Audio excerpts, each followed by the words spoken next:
कायदा आणि सुव्यवस्थेचे धिंडवडे काढणारी ही विदारक दृश्य आहेत सोलापूरच्या करकंब पोलीस ठाण्याबाहेरची। एका न्याय मागणाऱ्या कुटुंबाला आपल्या लेकीचा मृतदेह घेऊन पोलीस ठाण्याच्या पायऱ्या चढण्याची वेळ आली आहे। पंढरपूर तालुक्यातील पटवर्धन कुरोली गावात एका तरुणीवर 1.5 महिन्यांपूर्वी गावातीलच एका नराधमाने अत्याचार केला होता। या भयानक प्रसंगानंतर मानसिक आणि शारीरिक दृष्ट्या पूर्णपणे खचलेल्या पीडितेने 11 एप्रिल रोजी ॲसिड प्राशन करून जीवन संपवण्याचा प्रयत्न केला। तिला पंढरपूर, सोलापूर आणि पुण्यातील दीनानाथ मंगेशकर रुग्णालयात उपचारासाठी दाखल करण्यात आलं होतं। मात्र 1.5 महिन्यांचा दीर्घ उपचारानंतर अखेर रविवारी या पीडितेची प्राणज्योत मालवली। या प्रकरणी 11 एप्रिल रोजी करकंब पोलीस ठाण्यात गुन्हा दाखल करण्यात आला होता। पण धक्कादायक बाब म्हणजे गुन्हा दाखल होऊन 1.5 महिना झाला तरी मुख्य आरोपी पोलिसांच्या हाती लागलेला नाही। पोलिसांच्या याच सुस्त कारभाराविरोधात नातेवाईकांचा संताप अनावर झाला आहे।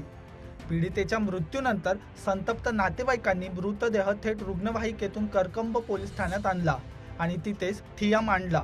जोपर्यंत नराधम आरोपीला अटक होत नाही तोपर्यंत मृतदेहावर अंत्यसंस्कार करणार नाही, अशी आक्रमक आणि ठाम भूमिका कुटुंबियांनी घेतली। 11 तारखेला आम्ही गुन्हा दाखल केला पोलीस स्टेशनला। त्यानंतर पेशंट 5 दिवस पंढरपूरच्या हॉस्पिटलला ठेवला कानेजला। त्याच्यानंतर पुण्याला नेला, दीनानाथला नेला, परत डेक्कनला नेला। 2-3 ठिकाणी आम्ही फिरून परत सोलापूरला पेशंट ॲडमिट केला। 15 दिवस तिथं होता। त्याच्यानंतर जगताप हॉस्पिटलला 3 आठवडं होता। तर आज तागायत 1.5 महिना झालं आरोपी फरार आहे।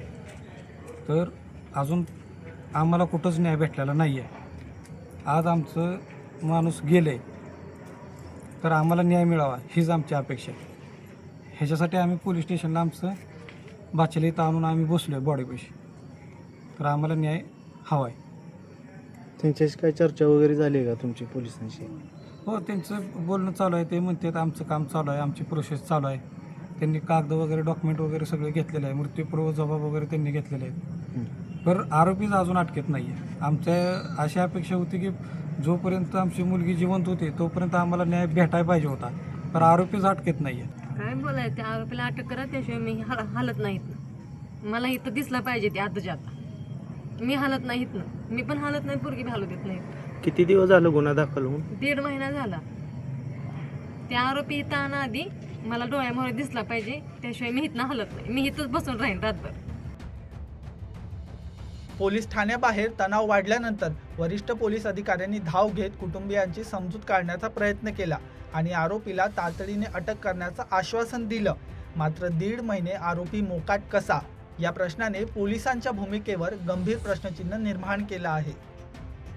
सोलापूर जिल्हा पोलीस अधीक्षकांनी आता या प्रकरणाची गंभीर दखल घेत तपासाचे आदेश दिले आहेत।